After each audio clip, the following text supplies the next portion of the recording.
Right there, that's where we go. Yeah, right.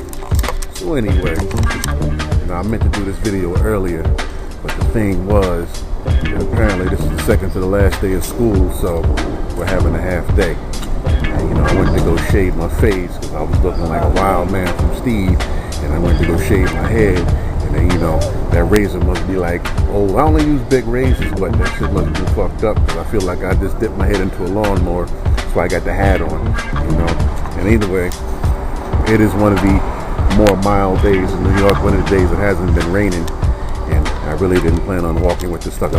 So I'm walking down the street, and then I was going to have myself a sandwich, and then I'm late for my bus, gotta go to my job, the boss gonna fire me, so anyway, so I'm over here at the school, waiting for the bus, it's St. Gregory's, the school's been closed down because of structural issues, but they moved into another facility.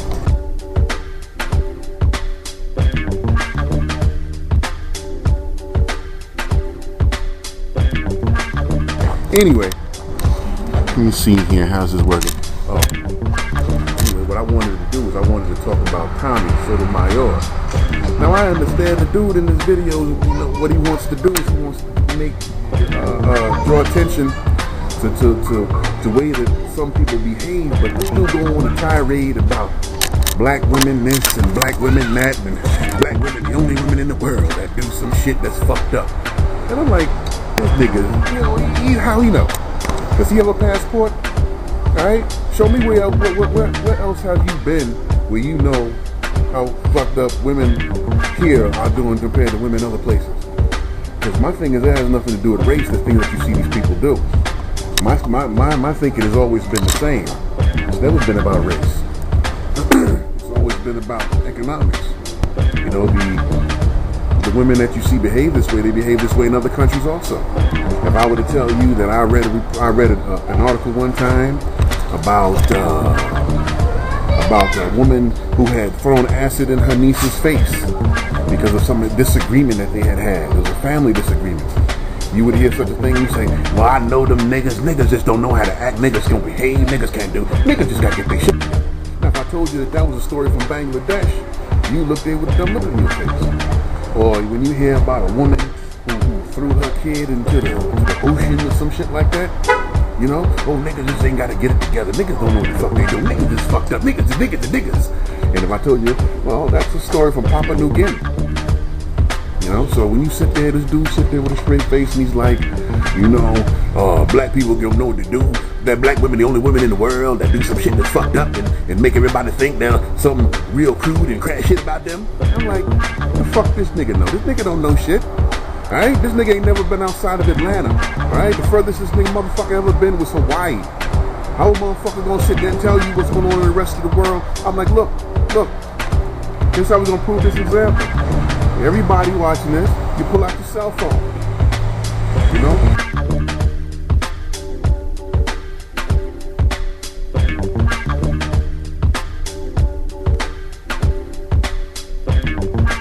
You scroll through all the people in your contact list. There are 7 billion people on the planet Earth. If you don't got 700 people on your fucking phone, then you don't know anybody. You definitely don't know enough to make such a conclusive statement that the only women in the world. You don't know all the women in the world.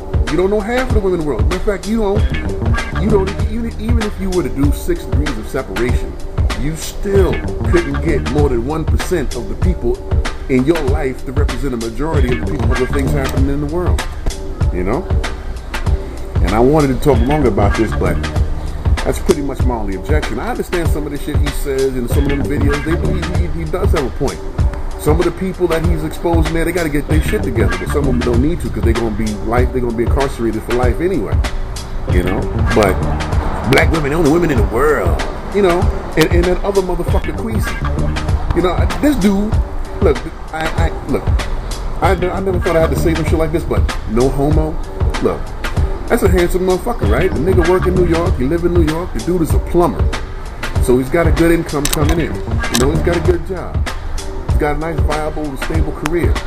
But this motherfucker, he talking about black women, they just messed up. They don't know, they don't have no good judgment. They just having all these babies by all these other motherfuckers and, they could have me. I'm like, What the fuck this nigga talking about? I mean, I understand, man, you got remorse, and they got remorse too, because they picked the wrong dude, and, you know, they wish they would have picked a better candidate, but they could have me. I'm like, what the fuck is up with this dude? So anyway, it's that guy. It's the other guy, Mr.VeesWorld. Now, you know, look, if you were to meet me in person, I think exactly the same way as the shit that I'm laying down on you right now in this video. So I'm talking to this Mr.VeesWorld dude because you don't think that black women are the worst women? They got all these problems and all of this?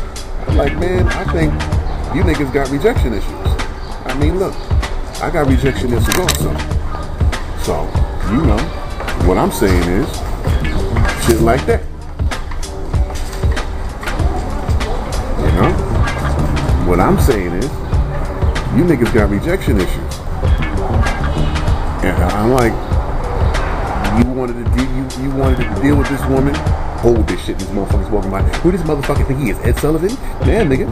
If she don't want to have nothing to do with you, I understand that. That's some hard shit, man. I hope I'm focusing too much on my mouth. Cause I gotta hold this shit, these motherfuckers walking by. Who this motherfucker think he is? Ed Sullivan? Man, nigga. Ain't no Ed Sullivan on this motherfucker. Anyway, this is a raggedy camera, man. I got this off of eBay. Came from China. And then, you know, I got it. And the day I picked it up, I looked at it and I said, this shit looks rinky-dinky. And then I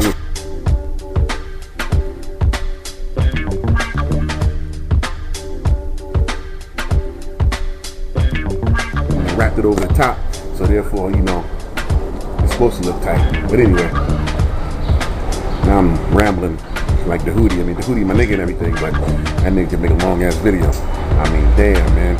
You could start one of the Hootie videos and go out and buy you a set of car tires and come back and that shit's still playing.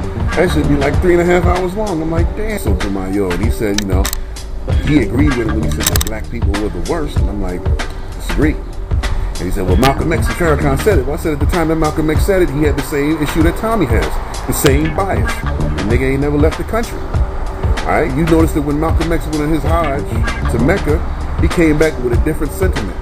A different way of thinking, a different rationale. Alright? He saw that he no longer needed the Nation of Islam and started a different organization, but also saw how hard it was to start an organization from scratch. Because you need all the qualified people with you to make it functional. But he did see that this whole white man is the devil thing, you know, it had limited appeal. Once you leave the country because you see other people who happen to be white, you see other people who happen to be other hues and complexions, they're going through the same situation, you know. And then I wanted to talk about more, but like I said, man, I just get cut right to the chase with this bullshit, and I really didn't plan on holding this camera. So I'm looking like a motherfucking, you know, dude up in this place. And I'm right here because the shadows are here. I'm to the entrance of the old building to the school. See, this used to be the old entrance. They turned them into senior citizen housing because, you know, it's a guaranteed check from the government. You get an SSI check or a Medicare check or retirement check, whatever, you're getting that money. And there's two more things I wanted to talk about. One is the situation with Dream Hampton and that tweet that she had put about Jay Dilla being the greatest hip-hop producer ever, and Pete Rock put his panties on and got all worked up about that because he felt that he was slighted.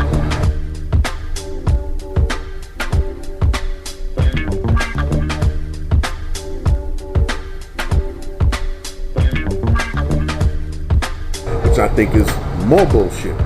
In my head, Pete Rock.